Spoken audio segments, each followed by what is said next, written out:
Bismillahirrahmanirrahim. Assalamu alaykum hurmatli televizor ko'ruvchilar. Bu haftalik istiqlol xabarlari programmamizni ko'rishinglardan qizg'in qarshi olamiz. Men Abdulloh Yalqon. Hurmatli televizor ko'ruvchilar, albatta biz iqtinoga bu hafta huzuruna sunmoqchi bo'lgan xabarlarimizning asosiy mazmunini tunishtiramiz. Iqtinoda Xitoy tajovuzchilari mingyush harakatlarini chekidan oshirmoqda mavzuli xabarimiz bo'ldi. Bu haqda ayrim 3 xabarimiz iqtinoda bo'ldi. Hammalarga ma'lumki, vatanimizga yangi Xitoy sekretari kelgandan keyin Qizil tashviqotnomadagi mingyush harakatlari jiddiy shaklda davom qilmoqda. Shundaqla Gumada zulmga qarshi qonliq voqea yuz berdi mavzuli xabarimiz bo'ldi. Voqeada Naylik soqchi idorasining boshlig'i G'ayrat Mahmudning voqeada o'ldirilganligi oshkorlandi. Shundaqla Tailand turmasidan qochgan 10 nafar Uyg'urning tutilib qolganligi haqidagi xabarimiz bo'ldi. Bu Uyg'urlar 19-sentabr turmadan qochgan bo'lib, 21-sentabr yana tutilib qolgan. Bu va buningdan boshqa xabarlarimiz diqqatingizda bo'ldi. Diqqatinglar ekranimizda bo'lsin.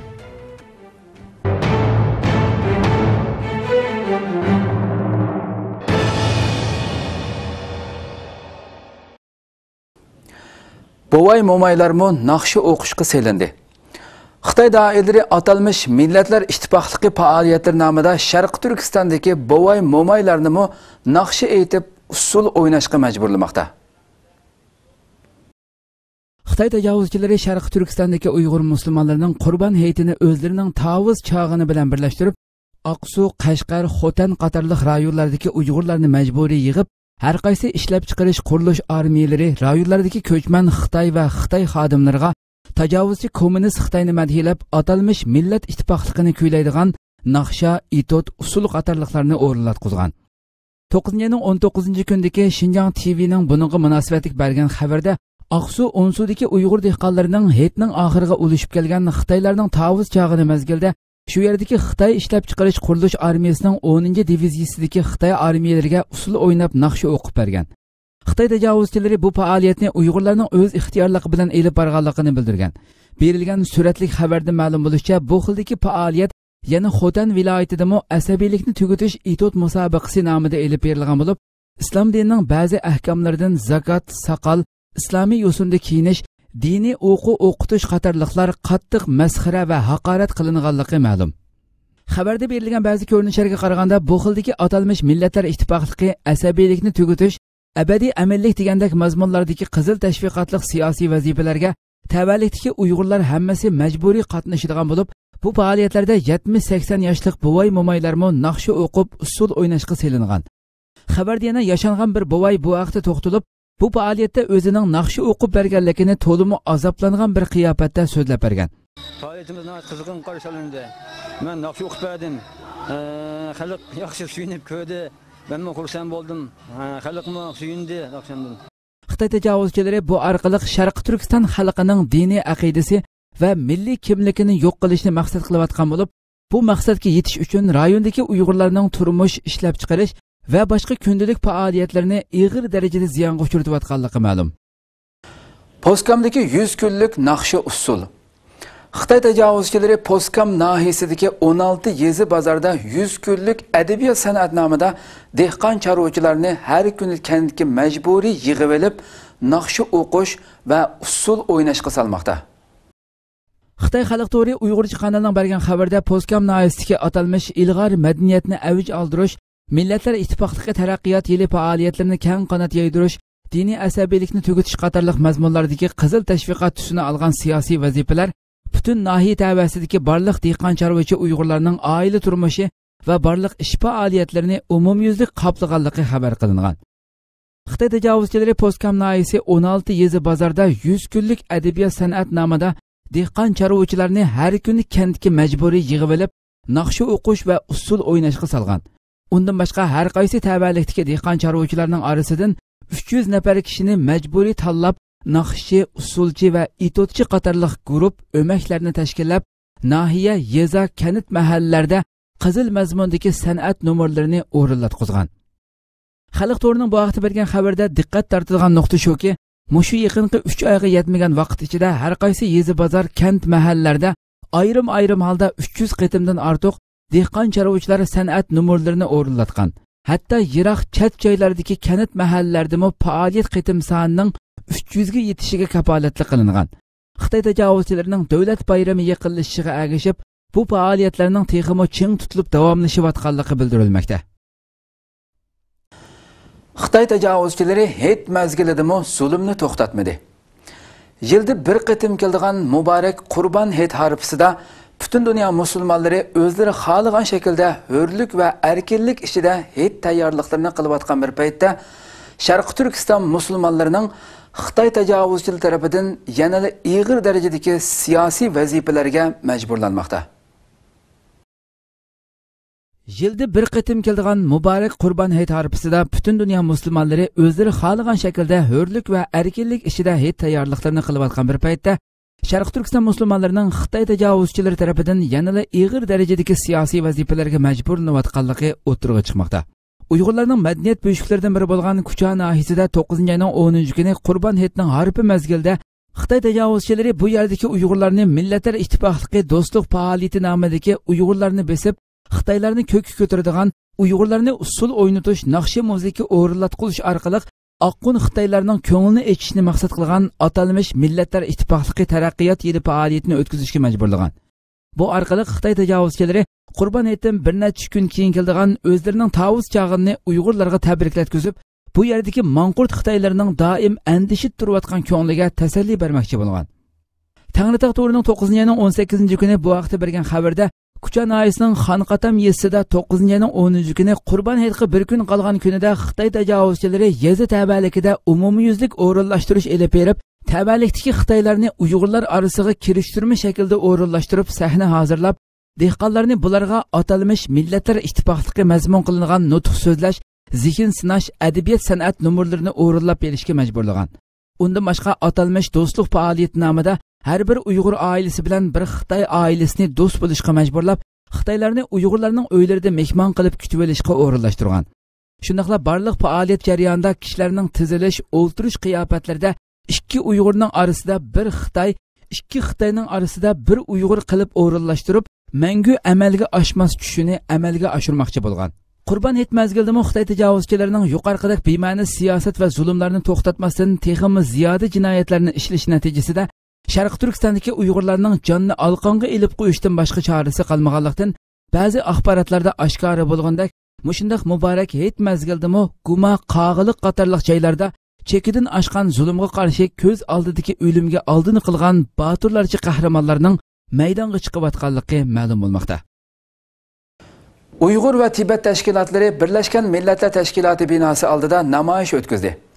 Yevropada yashayotgan Uyg'ur va Tibetlardan tashkil topgan minglagan kishi Shveysariyaning Janva shahridagi Birlashgan Millatlar Tashkiloti binosi oldida Xitoyga qarshi birlashma namoyish o'tkazdi.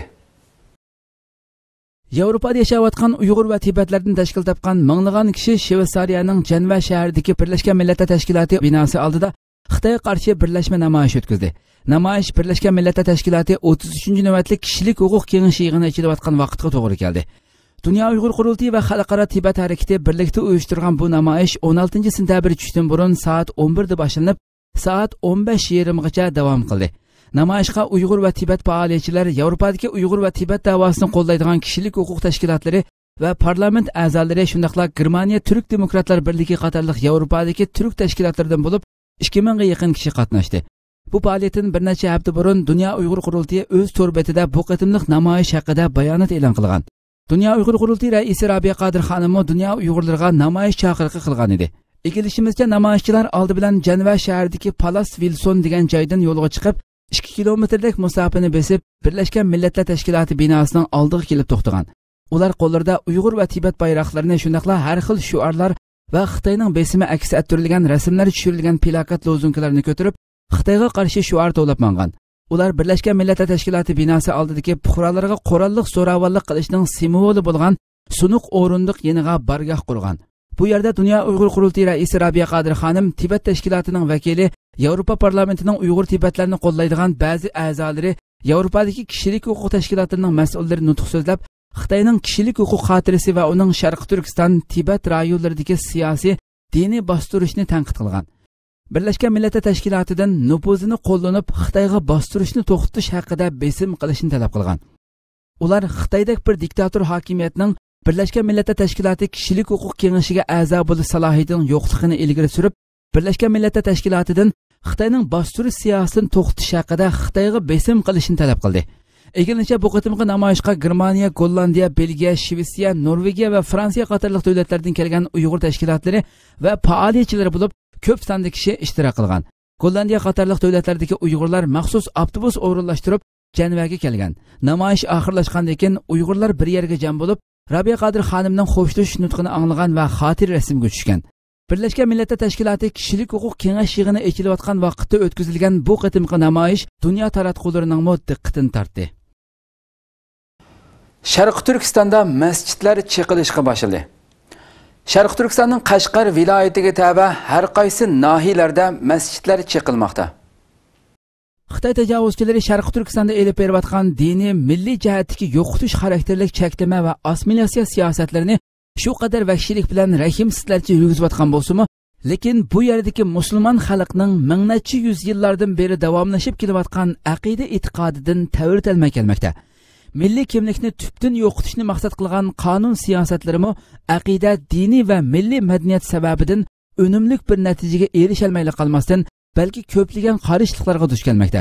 Xitoy tajovuzchilari Uyg'urlarni tubdan yo'qotish siyosatlariga eng cho'ng to'salg'u bo'layotgan narsaning faqat islom dini ekanligini tunib yetgan bo'lg'achqa, yaqinqi yillardan beri Sharq Turkistondagi har qanday holatdagi diniy o'qitish, diniy an'ana, diniy tus olgan har qanday harakat, yurish-turish va kiyim-kechaklarni umumyuzlik cheklab, bir oz diniy aqidasi bor bo'lgan Uyg'urlarni qattiq nazorat ostiga olgan. Undan boshqa ilgari saqal qo'ygan, yog'liq o'rg'an masjid imomlarining orqasida namoz o'qimagan yoki ma'lum sabablar bilan ayrim namoz o'qiganlarni turmalarga solab, muddatlik yoki muddatsiz qamoqlarga hukm qilib kelgan edi. Ijtimoiy aloqa detallarida ma'lum bo'lgan xabarlarda Sharq Turkistonning Qashqar viloyatidagi har qaysi nahiyalarda diniy ibodat so'rovlarini ixchamlash nomi bilan har qaysi kentlardagi mahalla masjidlarini chiqib, kent davasida bir yoki ikki masjidning bo'lishiga ruxsat qilganligi ma'lum bo'lgan edi. Qashqar viloyatiga qarashli har qaysi nahiyalarning kentlarida aslida 3-4 dan 8-10 gacha masjidlarning borligi ilgari surilmoqda. Sharq Turkiston xabar markazining bu vaqtda egallagan uchurida Yangisar nahiyasida mushu 8-oydan boshlab namoz o'qiydigan jamoati 15 ga yetmagan masjidlarni chiqishni qaror qilganligi va bu qarorni amaliylashtirilayotganligi bildirilgan. Xitoy tajovuzchilari yaqinqi yillardan beri Sharq Turkistondagi masjidlarni kontrol qilishni qattiq kuchaytirgan bo'lib, Uyg'urlar orasidan partiya a'zosi 18 yoshga to'shmagan o'smirlar, ishchi xizmatchilar, boshqa hukumat xodimlari, beshti kapolat oilalari, hukumat tarafidan atalmish yordam qilingan oila va kasb egalari, ayollar, shu tabalikda o'ltirishib bo'lmagan kishilar qatorliq bir bo'lik kishilarning har qanday ahvolda masjidlarga kirishini cheklab, bo'ysunmaganlarni og'ir darajadagi iqtisodiy jazo va ma'muriy yoki siyosiy jazolar bilan jazolab, masjidlarni jamoatsiz qo'yish orqali bugünkidek masjidlarni chiqib yo'q qilishdan iborat razil maqsadiga yetish uchun tirishib kelgan edi. Gumuda zulmga qarshi qonliq voqea yuz berdi. Xitoy tajovuzchilarining Sharq Turkiston xalqi ustidan elib berayotgan zulmining kundan kunga eshib berishiga ergishib, bu zulmga qarshi elib berilayotgan fidoilik harakatlari texmo avj olmoqda. Erkin Asiya radiosi inglizcha bo'limining bergan xabariga qaraganda, shanba kuni Gumun oilasining Ko'ktirak degan yerida Xitoy soqchilari bir uyga bostirib kirganda uy ichida portlash yuz bergan. Turib Abbas ismli Xitoy soqchisining Erkin Asiya radiosiga bildirishicha, soqchi boshlig'i va 3 soqchini o'z ichiga olgan 4 Xitoy soqchisining o'lganligi ma'lum. Xabarda soqchilar uyga kirganda uyda boshqa kishilarning yo'qligi bildirilgan. O'xshash xabarda yana Gumining Muji degan yeridami portlash yuz bergan bo'lib, bu portlashda 45 yoshli G'ayrat Mahmud ismli Xitoy soqchisining o'lganligi tilga olingan. Bu voqea Sharq Turkistondagi Xitoy partikomining sekretari Chin Chuango huquq topshirib bir oy bo'lmasdan yuz bergan bo'lib, uning texmo vahshiylik bilan rahimsizlarcha yurgizmoqchi bo'lgan siyosatiga berilgan qattiq bir signal bo'lib hisoblandi. Chin Chuango huquq topshirib eliblar atisi razil maqsadlarini ishga oshirish uchun elib bormoqchi bo'lgan bir qator siyosatlarni e'lon qilgan edi. Bu siyosatlarning ichida hamma joyni ola qo'ymaslik, masala va ziddiyatlarni bir holatda tugutish, chala qo'ymaslik, yuchuq qoldirmaslik, muqimlik bilan munosibatsiz rayon, o'rin va odam bo'lmaslik degandek eng bema'ni va eng uchiga chiqqan asabiy qirg'inchilikni maqsad qilgan siyosatlarmi bor edi. Shundan keyin odam o'ltirmaydigan uydan tortib, har qanday o'rin va shaxs qattiq tekshirish obyektiga aylanganligi ma'lum. Voqea yuz bergandan keyin 21-yezining bosh sekretari yakshanba kuni Ko'ktirakdagi kishilarning hammani butun yig'ib, yig'in ochgan Yig'inda bu voqea to'g'risida hech kimning hech nima demasligi, kim bu voqea to'g'risida bir narsa desa, qattiq bartaraf qilinadiganligi to'g'risida tahdid xarakterida o'rinlashtirish olib borgan. Alkanasiya radiosining yana fikrlab egallagan xabariga qaraganda, Mehmet Ali ismli bir saqchi Ko'ktirak kentidagi portlagan uyning egasi siyosiy bo'lgunchi deyilib Xitoy turmasida yotgan ekan hamda nuqtaliq nupus qatorida muomala qilinib, saqchixona tarafidan chaqirtilib turadigan kishi ekanligi, o'zining bo'lsa nahiya ichidagi bir texnik maktabning yanida tiz tomoqxona nomida oshxona ochadiganligi, voqea yuz bergandan keyin ularning nada ekanligini hech kimning bilmaydiganligi, undan boshqa voqeada 3 saqchi yaralangan bo'lib, doktorxonaga elib berilgandan keyin o'lganligidek bir qator masalalarni oshkor qilgan. Xitoy tajovuzchi doirlar bu haqda hech qanday bir ifoda bildirmagan bo'lib, voqeani xalqaro jamoatchilikdan yoshirib kelmoqda. Tayland turmasidan qochib ketgan Uyg'urlar yana tutilib qoldi.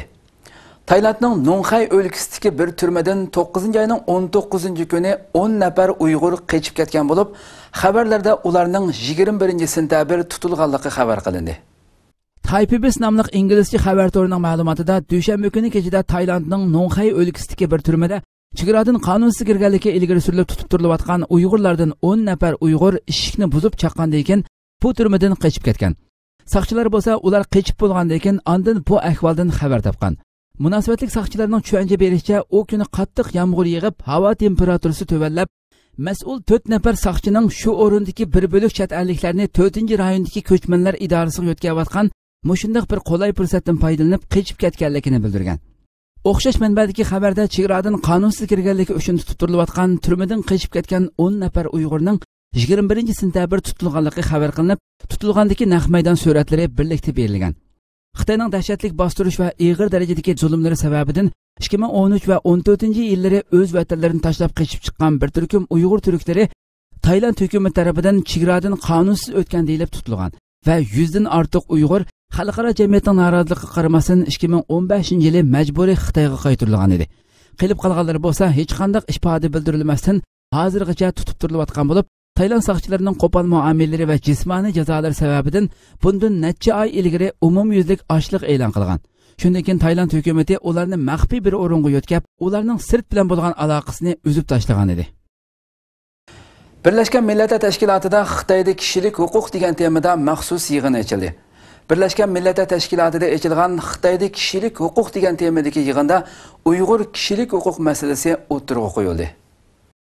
9-oyning 19-kuni dushanba Birlashgan Millatlar Tashkilotida o'tkazilgan Xitoyda kishilik huquq degan temada maxsus yig'in ochilgan bo'lib, bu yig'inga Uyg'urlarga vakolatan Dulqin Aysa apandi taklif bilan qatnashgan. Bu 9-oyning 13-kuni Birlashgan Millatlar Tashkiloti kishilik huquq kengashining 18 kun davomlashadigan 33-navbatlik yig'ini ochilib bir payt bo'lib, Xitoyda kishilik huquq nomli bu yig'inga bir qism davlatlarning diplomatlari, xalqaro kishilik huquq tashkilotlarining mas'ullari, mutaxassislar va muxbirlar qatnashgan. Undan boshqa Xitoy tajovuzchilarining salohiyatini oshkorlashni xohlamagan 3 nafar xodimmi qatnashgan. Yig'inda Xitoy tajovuzchilari yurgizayotgan diniy va milliy zulmlar asos qilib o'tirg'a qo'yilgan. Yig'inda Dulqin Aysa apandimiz so'z qilib, Xitoy kommunist tuzumi ostida Uyg'urlarning diniy erkinliklarining besimiga uchrashi degan temada doklad berib, Uyg'urlarning navbatda duch kelayotgan masalalari va Uyg'urlarning hozirgi vaziyatini yig'in ahliga anglatgan. Yig'in yana Ilhom To'xti masalasimi o'tirg'a qo'yilib, butun dunyodagi kishilik huquq tashkilotlarining Ilhom To'xtini qo'llashi talab qilingan. Dehqonlarga beliq beqish vazifasi qo'yildi. Xitoy tajovuzchilari Sharqi Turkistonning Yakan nahiyasida dehqonlarga ranglik beliq beqishni siyosiy vazifa qilib o'rinlashtirdi. Xitoy tajovuzchilari Sharqi Turkistonning Yakan nahiyasida dehqonlarga ranglik beliq beqishni siyosiy vazifa qilib o'rinlashtirgan. Yakan nahiyasi Sharqi Turkistonning eng qadimiy madaniyat markazlaridan biri bo'lib, Uyg'urlar tarixida muhim o'rin tutadigan Saidiya xonligining markaziy shahri va poytaxti bo'lib kelgan edi. Yaqinqi yillardan beri Sharqi Turkistonning har qaysi rayonlarida Xitoyning tajovuzchiligi va chekidan oshgan zulmlarga qarshi elib berilgan keng ko'lamli qarshilik harakatlari kun sayin avj olib, o'ltirman desang to'shqanmi tipirlaydi degandek jondan to'ygan xalq imkoniyati yor berganicha o'z qarshiligini ifodalab kelmoqda. Bu qarshiliklar ichida Yakan xalqining tajovuzchilarga bergan zarbasi alohida o'rin tutgan bo'lg'achqa, Xitoy tajovuzchilari bu nahiyani markaz qilib, qattiq boshqarish, qattiq zarb berish nomi ostida dehqonlarning 24 soatlik turmush tartibini o'zlari xohlagan shaklda sistemlashtirmoqda. Kunduzlari tugamas yig'in va hasharlar orqali Uyg'ur dehqonlarga tegudek aromchilik bermay kelgan bo'lsa, Əmdilikdə ətigan axşamlardakı arsaldı vaqtlarını boş qoymay, zulm və təcavüzçülük haqqında o'ylanishqimi fursat bermaslikni maqsad qilib, oilada beliq beqishdan iborat bu o'rinlashtirishni butun dehqonlarga majburiy holda siyosiy vazifa qilib yuklagan. Davomli shu beliqni beqib ekan. Davomli huzurlanib shuniki huzurni manfaat elib shuni qilmoqchi bo'ldim endi. Xitoy tajovuzchilarining Sharq Turkistondagi asosli tashviqot vositalaridan biri bo'lgan Xinjiang TV bu vaqtda xabar bergan. Berilgan xabarning mazmunidan qaraganda, Yakan noyisdagi yangi uy qurilishi to'lqinda uylari cheqilib, panohlangudek tuzuk uygimi ega bo'la olmayotgan dehqonlarga ranglik beliq beqishning ko'ngil ochish va ruhiy aromchilik jihatdagi foydalari to'g'risida keng turda tashviqot elib berib, barliq dehqonlarni oilasida cho'ng-kichik das va to'nglarda beliq beqishga o'rinlashtirgan. Hamda buni bir siyosiy vazifa sifatida ching tutib, tavallikdagi atalmish xizmat guruhlari tomonidan uyma-uy tekshirish elib berilib, surishtisi qilingan. Berilgan ko'rinishlardagi beliq boqquchi oilaning vayroni tamlari, ho'yildagi qalaymaqonchiliklar bu oilaning beliq beqishga emas, balki illiq bir uyga naqadar muhtoj ekanligini ko'rsatib tursa-mu, ammo uy egasi zulm va besim sababidan yanada beliq beqishning foydalari haqida zo'rma-zo'r so'zlashga majburlangan. Bunun menfaati yok bu binasınınki. Bu kadar bık olduğun bilen buna baş iş kılmasak olmaydı iken. Bunun menfaat gelmeydi de biz onu bakkala tazını okumagan, bakkala kasılmagan. Bu bakkala hepti oldu hem de hepti olganlığımızı bizle şu tünde şu da bıka kalan çağıldı çipmiş. Bunlarımız ne varlığım yok. Balıklığa kalap. İş pişiğimiz çıkardık. Avstriyada yağlıq artqan Uyghur ayal hücumga uçurdu. Avstriyaning poytaxti bo'lgan Viyana shahrida 9-oyning 19 kuni atiganda Shahribon ismli bir Uyg'ur ayol noma'lum kishi tomonidan hujumga uchradi. Dushanba kuni saharda Viyana shahrining 10-rayonida o'ltirdigan Avstriya vatandoshligidagi Sharq Turkistonlik 51 yoshlik Uyg'ur ayol Shahribon kundalik odati bo'yicha uydan chiqib mahallasidagi bog'chadan o'tganda 25-30 yoshlar atrofidagi bir kishi orqa tarafidan tuyuqsiz qattiq urishga boshlagan. Baş qismiga tekkan qattiq zarbalardan Shahribon xonim yerga yiqilgan. Bu vaqtda atrofdagi binoda o'ltirgan bir kishining qattiq varqirishi bilan hujum qiluvchi naq maydondan qochib ketgan. Keyin Shahribon xonimning chaqirishi bilan yetib kelgan yo'ldoshi Mahmud xonimini doktorxonaga elib kelgan. Shahribon xonimning bosh qismi yaralangan bo'lib, badanining boshqa qismlari ko'kirib ketgan. Doktorxonaga keltirilgandan keyin bosh qismidagi yarasi 2 ipliq qilib tikilgan. Shahribon xonimning Anatoliya agentligi muxbiriga bildirishicha 30 yildan beri Viyanada yashab kelayotgan bo'lib, shu yerdagi pochtaxonada ishlayotgani 28 yil bo'lgan. Hujumga uchragan kuni doim ishga berib kelishda o'tadigan ko'chada ketayotganda tuyuqsiz hujumga uchragan. Xonimning aytishicha, hujum qiluvchi to'xtamasdan bosh qismiga urgan. Yiqilgandan keyin urishdan to'xtab qolmagan. O'zi bak qo'rqib ketganlikdan damonliqqa varqirab boshqalarni yordamga chaqira olmagan. O'zini qo'g'dash uchun tirishib boqqan bo'lsa-mu, kuchi yetmagachga qarish tarafning barmoqlarini tishlab olgan. Xonim hujum qiluvchining maqsadi haqida to'xtalib, hujum qiluvchini hargizmi o'zini bulashni maqsad qildi deb qaramaydiganligini, balki beshiga yog'liq chekkanligi uchun o'ziga zarb berishni maqsad qildi deb qaraydiganligini aytgan. Böyle bir olay başıma ilk defa geliyor. Dün sabah evden işe gitmek için her zaman kullandığım yol üzerinde giderken birdenbire arkamdan bir koşturma hissettim, koşturma sesi. O anda daha arkamı dönmeye fırsat olmadan kafama bir darbe hissettim. Sürekli kafama vuruluyordu. O ara ben yere düştüm. Gene yere düştüğüm halde gene sürekli kafama, yani sırf hedefi bendim. Sürekli yani kafama vuruyordu. Başka bir yerime değil. Sadece kafama vuruyordu. Ellerimi bile ısırdı yani o anda. O anda yani ben seslenemedim. Sesimi çıkaramadım. Belki o anda bir şok yaşadım diyebiliriz yani. Şok yaşadım. Sesim sonradan sesimin çıktı. Sonradan bağırarak yardım istedim. Hani amacı sırf bana zarar vermekti. Belki de beni öldürmeye kastetti. Çünkü o anda çantam düştü. Çantama hiçbir şekilde müdahale etmedi. Sırf bana sadece benim kafama vuruyordu yani. Sadece kafama vuruyordu. Canıma kastetmek istedi. Hani amacı belki sırf bana zarar vermekti yani. Benim kafama vurmasının şeysi de oydu yani. Viyanada taksichilik qilgan eri Mahmud bu to'g'risida mundaq dedi. Men xabarni anglab ayolimning yeniga kelsam, yuz ko'zlari qoniga bo'yilib ketibdi. Saqchilar hujum qiluvchini izlayotgan bo'lsa-mu, ammo biz uni tafsili tasvirlab berolmagachga hozirgacha tutilmadi. Ayolimning yaralanish ahvolini adliyalik tekshirishdan o'tkazgandan keyinmi, hujumchini tonimaganligimiz uchun kim ustidan ariz qilishimizni bilolmadik dedi. Undan boshqa yana qo'shimcha qilib, bu kunlarda Avstriyada bu xildagi irqchilik hujumlarining ko'payib qilayotganligini doim degudek ko'rib turayotganligini, bu xil qilmishning to'liq razil bir qilmish ekanligini, xonimini yaralandirgan hujumchini saqchilarning to'xtamay izlayotganligini bildirdi. Telefonu açtım, eşim tam anlaşılmıyordu ama başına geldiğini hemen anladım. Hemen apar topar evden çıktım. Gittim baktım, eşim üstü başı kan olmuş, yüzünden kan akıyordu. İşte bir saldırıya uğradığını anlattı bana. O anda ben de sakin olmaya uğraştım. Hemencik direktmen polisi aradım. Arkasından polisi söyledim, böyle işte eşim saldırıya maruz kaldı diye. Polis sağ olsunlar çabuk geldi, 3 dakikanın içinde geldiler. Tabii ambulansı da aramıştım. Geldiler, olayı işte sorguladılar. Yalnız işte ne yazık ki görgü tanığı yoktu yani. Olsa bile çok uzaktandı ve saldırganı da yakalamak yani mümkün değildi o anda. Şimdi ben polis değilim, bilemiyorum ama neticede yani işte eşim böyle çok yani ağır darbe maruz kaldı. Üzülüyoruz. Şimdi biz demokrasiye inanan bir kişileriz yani. Hele bir Avusturya'da bize bunu öğrettiler. Ama bakıyoruz ki burada ırkçılık, burada faşistlik gittikçe, hele bir de başörtülü oldun mu, bir de Türk oldun mu, tamam mı, gittikçe her gün artmaya başlıyor. Biz bunu hissediyoruz, biz bunun farkındayız biz. Çünkü biz bu toplumdan ayrı yaşamıyoruz biz. Ama böyle olunca bu sefer çocuklarımızın yani geleceğinden de endişeleniyoruz. Yani biz yani açık konuşmak gerekiyorsa bütün burada Türk kardeşlerime, yurttaşlarıma da sesleniyorum. Yani endişeleniyoruz yani. Ben sadece kendi adım için konuşmuyorum burada. Xitoyning organ atkazchiligiga qarshi namoyish o'tkazildi. 9 ayning 16 kuni Xitoyda qonunsiz holda elib berilayotgan ichki a'zo elib setish qilmishlariga qarshi bir guruh kishilar Xitoyning Istanbuldagi konsulxonasi oldida to'plashib namoyish elib bordi.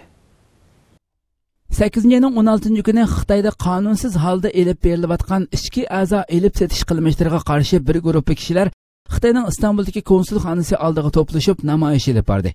Bu namoyish Xitoyda qonunsiz holda oshkora elib berilayotgan organ atkazchiligining to'xtatilishi, insonlarning qonunsiz bo'lgan bu qilmishlarini fosh qilish hamda uni cheklash maqsadida uyushtirilgan bo'lib, Xitoy doiralarining 1999-yildan boshlab qonun chiqarib cheklagan bu qilmishining hech bir to'xtab qolmasdan davom qilayotganligiga qarata 30 kishidan tarkib topgan bu namoyishchilar norozilik bayonoti e'lon qildi. Bu namoyishda Xitoydagi qonunsiz qilmishlarga qarata xalqaro jamiyatlarning diqqatini tortish uchun bayonot e'lon qilib so'z qilgan Samra Shanar xonim mundaq dedi.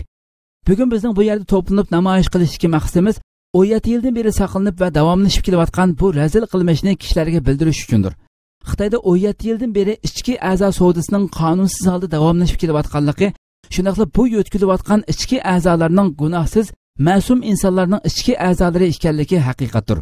İchki a'zolari elib olingan bu insonlar bo'lsa, Xitoy kommunistlar tarafidan chatki qilib e'tiborsiz muomala qilinmoqda va a'zolari yo'tkalmoqda. Xitoy miqyosida davom qilayotgan bu organ atkazchilik qilmishi hech qachon to'xtab qolmasdan davomlashib elib setilmoqda. Bu qat'iy to'xtatilishi kerak.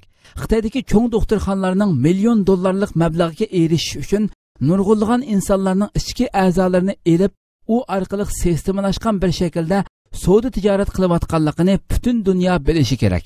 Bu namoyishchilar Xitoyning Falun Gong tariqatini qo'llaydigan turklar bo'lib, Xitoyning Falun Gongchilar ustidan elib borgan bostirishlarni tanqid qildi va namoyishni Falun Gongchilarga o'xshash ikki qo'lni burnining uchiga qo'yib, ko'zlarini yumib sukut turish bilan boshladi.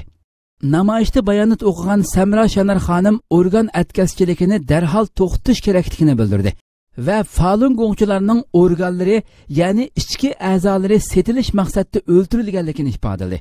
Samra Shanar xonim mundaq dedi: Rasmiy raqamlarga asoslanganda 3700 nafar Falun Gongchining ichki organlarini setish uchun o'ldirilganligi bildirildi. Bu zulmning to'xtatilishi uchun dunyoning har qaysi joylaridan to'plangan 1.500.000 kishining imzosi Birlashgan Millatlar Tashkilotiga yetkazildi. Bu vaqtda Birlashgan Millatlar Tashkiloti Yevropa parlamenti Xitoyga bu qilmishlarni to'xtatish uchun buyruq tushirdi Bugun butkul dunyoda Falun Gongchilar bu zulmni dunyoga anglatish uchun jiddiy xizmat ishlayotdi. Bu masala bir kishilik huquq masalasidir. Yevropa İttifaqı yana Xitoyning tishiga tegdi. Yevropa İttifaqının Dalay Lamani qabul qilishi Xitoyni qattiq bearam qildi. O'zini bilolmagan Xitoy bu ish uchun cho'qim hisob oldiganligini bildirib tahdid soldi. Yevropa İttifaqının Dalay Lamani qabul qilishi Xitoyni qattiq bearam qildi. Tibetning ruhoniy rahbari Dalay Lama Yevropa İttifaqı qilgan 14-qitimliq ziyarati jarayonida Fransiyaning Strasburgda Yevropa parlamentining rasmiy qabul qilishiga erishgan. Bu ishdan keyin Xitoy tajovuzchilari o'ltira olmay qolgan va Yevropa İttifoqidan bu ish uchun cho'qim hisob oldiganligini bildirib tahdid solgan. Reuters agentligining bu vaqtda bergan xabarda Xitoy tashqi ishlar ministrligining bayonotchisi bu vaqtda maxsus bayonot e'lon qilgan bo'lib, Yevropa İttifoqining bu qilmishiga qarata har qanday hozirliklarga tayyor ekanligini tilga olgan.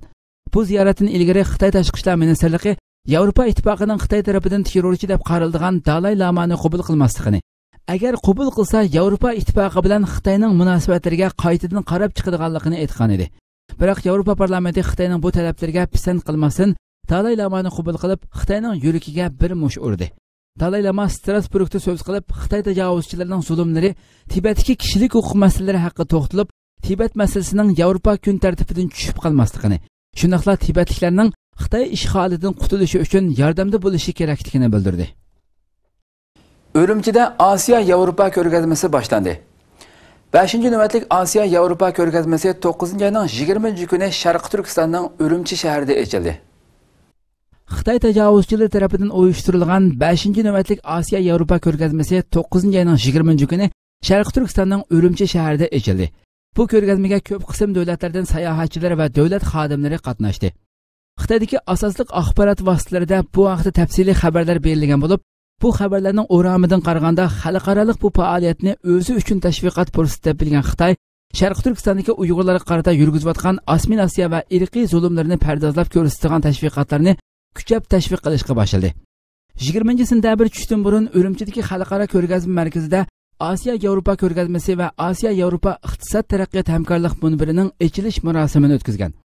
Bu qatimqi ko'rgazmaga Arab Birlashma Xalifaligi iqtisod ministrligining muavin ministri Abdullah Salis, Turkiya iqtisod ministrligining muavin ministri Fatih Metin qatorliqlar qatnashgan bo'lib, Fatih Metin Xitoy tajovuzchilari tomonidan Sharq Turkistonga rais qilib belgilangan Shuhrat Zokir bilan ko'rishib suhbatda bo'lgan.